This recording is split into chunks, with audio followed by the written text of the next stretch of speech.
আমার ঘরে সব রোজাদার, ইফতারির কোনো আয়োজন নাই, আমি গরিব। আল্লাহর এক বান্দা রোজা রাখছে, ঘরের মহিলা রোজাদার, বাচ্চাগুলো পর্যন্ত রোজা রাখলো, কিন্তু গরিব মানুষ ইফতারি করবে এরকম কোনো আঞ্জাম নাই, আয়োজন নাই, টাকাও নাই। হঠাৎ করে বিকাল বেলা ইফতারির আগ মুহূর্ত টাইম, আল্লাহর বান্দা পেরেশান হয়ে গেল। আমি আর আমার স্ত্রী একটু পানি দিয়েও তো ইফতারি করতে পারবো, কিন্তু আমার সন্তানগুলোর মুখে কিছু খানা না দিলে তো লজ্জায় আমরা মরে যাব। কই পাই টাকা, কই পাই খানা, আমি গরিব। আল্লাহর বান্দা পাগলের মতো হয়ে গেল। দেখি কোন বন্ধু বান্ধবের কাছে একটু ধার টাকা নিয়ে ইফতারির আয়োজন করা যায়নি। আল্লাহর বান্দা ঘর থেকে বের হইয়া একটু বাড়ির পাশে একটা মুসলমানের ঘরে গেল, টাকাওয়ালা মুসলমান।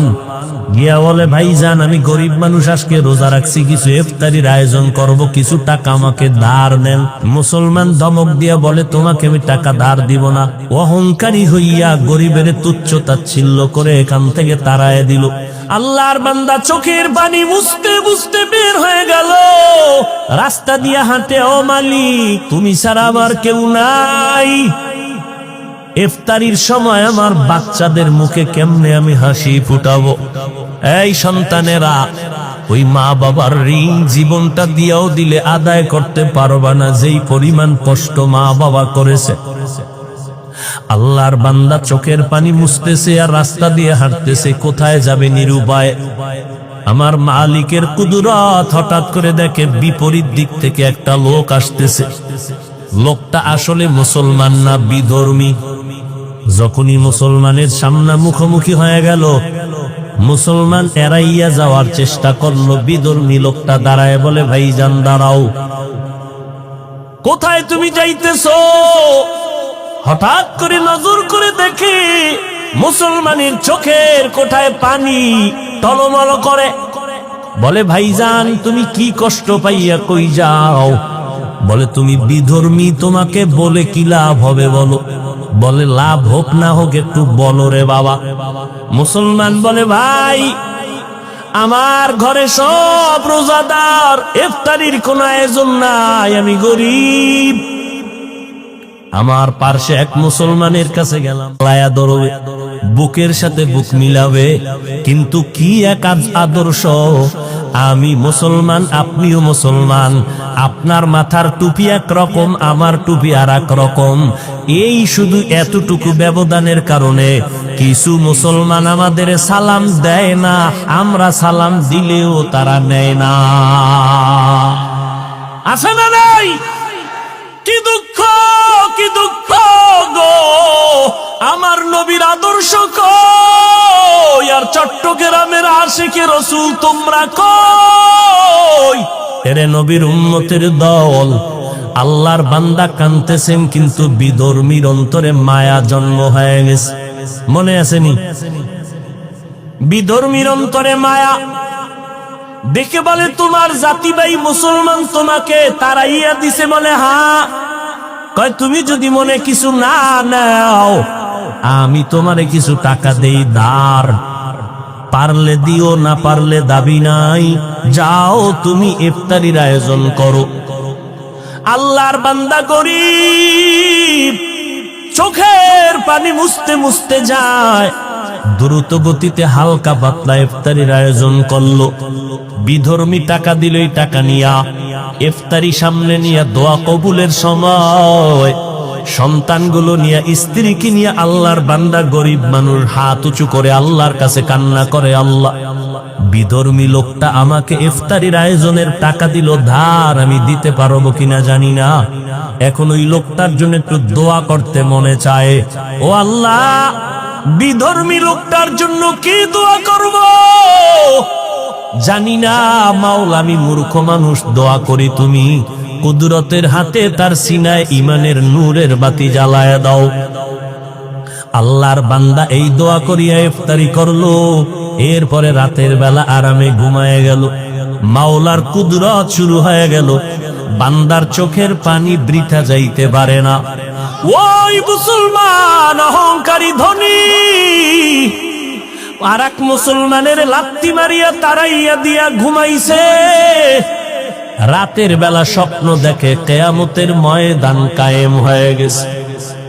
কিয়ামতের মাঠে মানুষগুলো সূর্যের গরম, ওদিকে জাহান্নামের আওয়াজ, মানুষগুলো ছুটাছুটি করে, কই যাবে, গরম সহ্য করতে পারে না। যেই মুসলমান অহংকারীটা নজর করে দেখে হাসরের মাঠের এক পাশে একটা সুন্দর বিল্ডিং দেখা যায়। সূর্যের গরম থেকে আত্মরক্ষার জন্য দৌড়াইয়া বিল্ডিং এর কিনারায় হাজির। গিয়া কয়, দারোয়ান তালা লাগাইছো কেন, দরজাটা খোল, আমি একটু ভেতরে ঢুকে আরাম করব, আমি সহ্য করতে পারি না গরম। দারোয়ান কয়, এই বিল্ডিং তোমার না, দেখছনি নাম লেখা আছে? কয়, জানি না, বুঝি না, কার নাম? কয়, আল্লাহর পথে গরিবের যারা সাহায্য করবে তাদের জন্য এই বিল্ডিং। আল্লাহর বান্দার ঘুম ভেঙে গেছে। ঘুমের মধ্যে চোখে দেখে পানি, পাগল হয়ে গেছে। কি অপরাধ করেছি, আমার মুসলমান ভাইকে কাঁদাইছি। এইবার সকাল বেলাই হলে দৌড় দিব। সকাল হতে না হতে একটা দৌড় দিয়া মুসলমানের বাড়ির দরজায় গিয়া কয়, ভাই আমারে মাফ কইরা দে, তোর ইফতারি হইছিল নি? কয়, হইছে। কে টাকা দিছে? কয়, তোমার জানিয়া লাভ নাই। কয়, দিছে কে একটু বল? কয়, ওই এলাকার এক বিধর্মী আমারে দিছে। এইবার কয়, আমারে মাফ কর। আমি কি মাফ করবো, আমার তো ইফতারি হয়ে গেছে। ওইবার লোকটা মুসলমান অহংকারী দৌড়াইয়া গেছে বিধর্মীর ঘরে। বিধর্মীর ঘরে গিয়া কয়, ভাই আমারে বুঝি সর্বনাশ করেছ? বিধর্মীকে সর্বনাশ আমি করি নাই, হলে তুমি নিজেই সর্বনাশ হয়েছ। কি ব্যাপার? কয়, তুমি কয় টাকা দিছো গরিবের? কয়, জানার দরকার কি? আমি ফিরাইয়া দিতে চাই। কয়, না, আমি তো দাবি রাখিয়া টাকা দেই নাই, তুমি ফিরাইয়া দিবা কেন? গতকালকে লোকটারে কাদাইয়া ফিরাইয়া দিছো, এখন এত মায়া কেন? বিল্ডিং দেখা পাগল হয়ে গেছে। মুসলমান আশ্চর্য হয়ে গেল, বিল্ডিং দেখেছি ঘুমের ঘরে আমি, আর তুমি বিধর্মী কেমনে বুঝছো আমি বিল্ডিং দেখেছি? বিধর্মী কয়, মুসলমান আমাকে আর বিধর্মী বলে ধাক্কা দিস না রে মুসলমান, আমি এখন আর বিধর্মী নাই। বলে, তো কি হয়েছ?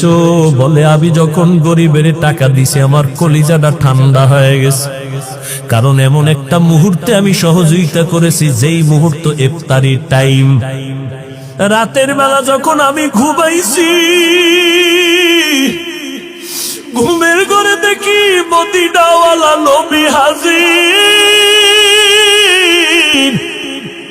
মদিনার নবী এসে আমার হাত ধরে কয়, কালেমা পড়। আমারে মায়ার মদিনার নবী এসে কালেমা পড়ায় দিয়েছে। আমি সজাগ হইয়া দেখি আমার জবানে কালেমা চলতেছি, আর আমাকে দেখাইছে তোর জন্য জান্নাতে বিল্ডিং। ও মদিনার নবীর আশিকের দল, একটু বালিশে মাথা লাগাইয়া চিন্তা করিও। মুসলমান হইয়া মুসলমানের বুকে লাগাইতে পারলা না, এত হিংসা কেন? মাত্র 13টা বছরে মক্কার ভেতরে দ্বীনের আওয়াজ। নবী জীবনে গালি দেয় নাই, আমার নবীর সুন্দর ব্যবহারে বেঈমানেরা দলে দলে মুসলমান হয়ে গেছে। ও নবীর আশিকের দল, তুমি কি চাও না তুমি একা জান্নাতে যাবা, নাকি আমাদেরও নিয়ে যাইবা? আমার নবী কানতে কানতে জীবনটা শেষ করলেন, উম্মত যেন জাহান্নামে না যায়। আম্মা জান আয়েশা বলেন, আমি একদিন দেখি আমার রুমের ভিতরে বসে নবীজি গুনগুন গুনগুন করে কান্না করে। আমি আয়েশা ভয় পেয়ে গেলাম, নবী বেয়াদবি হয়েছে নাকি, কেন কাঁদেন? মায়ার নবী বলে, না আয়েশা তুমি কেন বেয়াদবি করবা? আয়েশা বলে, নবী আমার বয়স অনেক কম, 6 বছরে আপনার সাথে আমার বিবাহের বন্ধন হয়েছে, 9 বছরে আমি আপনার ঘরে আসলাম, আমার এই বয়সে ভুল হতে পারে, এই জন্য না জানি কোনো কষ্ট কয় না রে আয়েশা। নবী, তাহলে আপনি কেন কাঁদেন?